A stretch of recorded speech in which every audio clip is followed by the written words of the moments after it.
கொஞ்சம் கொஞ்சமாக படிக்க படிக்க என்ன பிரச்சனை ஆகுதுன்னா, அவர்களுக்கும் அவங்க அந்தந்த நேரத்துக்கு தகுந்த மாதிரி தான் முடிவு எடுத்திருக்காங்க.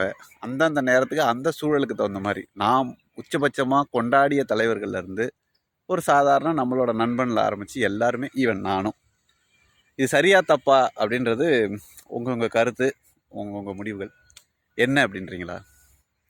இப்போ அண்ணன் திருமாவளவன் அவர்கள் ஒரு பேசியிருக்காரு, எனக்கு எந்த மன்னர்கள் மீதும் மதிப்பு இல்லை, யார் மீதையும் மதிப்பு கிடையாது, தமிழ் பற்று கிடையாது, மொழிப்பற்று கிடையாது, இனப்பற்று கிடையாது அப்படின்னு. ஆனால் அப்படின்னா இந்தியா அப்படின்ற ஒரு உணர்வு பற்று அதெல்லாம் சொல்கிறோமே, அது மட்டும் கூடுமா? அது ஒத்துக்கலாமா? எங்கேருந்துண்ணா இந்த மாதிரிலாம் வரீங்க திடீர்னு? எலெக்ஷன் வந்துட்டால் போதும் என்னென்னமோ பண்ணுறாங்க. எனக்கு யாரை பார்த்தாலுமே என்னடா இப்படி பண்ணிக்கிட்டு இருக்கீங்க? எலெக்ஷனுக்காகவா? யார் மேலேயும் பற்று கிடையாது. வேறு என்னென்ன பற்று? இந்த எம்பி சீட்டு 1லேருந்து 2 எம்பி சீட்டு, 6 எம்எல்ஏலேருந்து 10 எம்எல்ஏ சீட்டு போனால் பற்று ஆகிடும்ல. என்னென்ன நீ இப்படி ஆகிட்டீங்க? எல்லாருமே அப்படி தான் இருக்கீங்க. இது என்னென்னா, இது பெரியாரோட இதில் பார்த்தேன். பெரியார் 1937 அந்த முதல் இந்திய மாநாட்டில் அப்படி பொங்கியிருப்பார். 2வது இந்திய எதிர்ப்பு மாநாட்டில் கொஞ்சம் அப்படி ஸ்லைட்டாக பண்ணியிருப்பார்.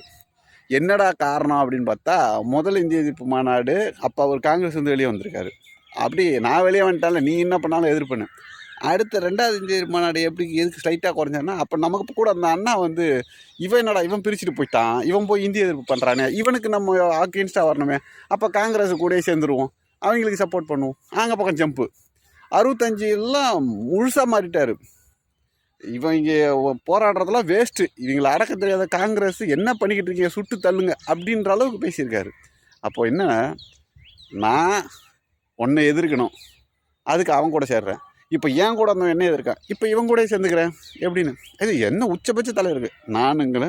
நானுமே ஒரு 10 வருஷத்துக்கு முன்னாடிலாம் பெரியாரோட படத்துக்கு முன்னாடிலாம் நின்று ஃபோட்டோ எடுத்திருக்கேன். அதாவது ஃபோட்டோ எடுத்துருக்கேன், அது பிடிக்கும், அந்த கருத்துக்களை சொல்லியிருக்கோம். பட் இப்போது கொஞ்சம் கொஞ்சமாக படிக்கும் போது தான் அவர்கள் அந்தந்த நேரத்துக்கு தகுந்த மாதிரி அவங்களோட மொழிகளில் அவங்களுக்கு தேவைப்படுற மாதிரி தான் பேசியிருக்காங்க, வாழ்ந்துருக்காங்க அப்படின்றது. அதில் இந்த அரசியல்வாதிகள் ஒன்றும் விதிவிலக்கல் இல்லை. அதில் அண்ணன் திருமாவளவன்லாம் இப்போ வேறு லெவலில் போய்கிட்டு இருக்காரு. அதுக்காக உடனே இங்கே அன்புமணி சார், இல்லைன்னா ராமதாஸ் ஐயா இவங்கெல்லாம் ஏதோ உத்தமர்கள்லாம் சொல்லலை. ஆனால் ஏன்னா இப்படி ஆகிட்டீங்க, ஏதோ ஒரு பற்று வேணும்னு வாங்க, இந்தியா உணர்வு பற்று வேணும்னு வானுங்க. இந்த அண்ணன் வந்து மொழி பற்றுனா பற்று வேணான்னு. அப்போ உலகப்பற்றே வேணாம்ல. ட்ரம்ப்பே இப்போ மொத்தமாக ஆண்டுட்டு போட்டோமே, எதுக்கு இந்தியான்னு ஒரு நாடு, மோடின்னு எதுக்கு? மொத்தமாக ட்ரம்ப் ஆளட்டும், விட்டுலாம்ல.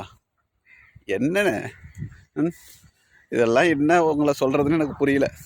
உங்களுக்கு அந்த மாதிரி ஏதாவது கருத்துக்கள் இருந்தால் சொல்லுங்கள்.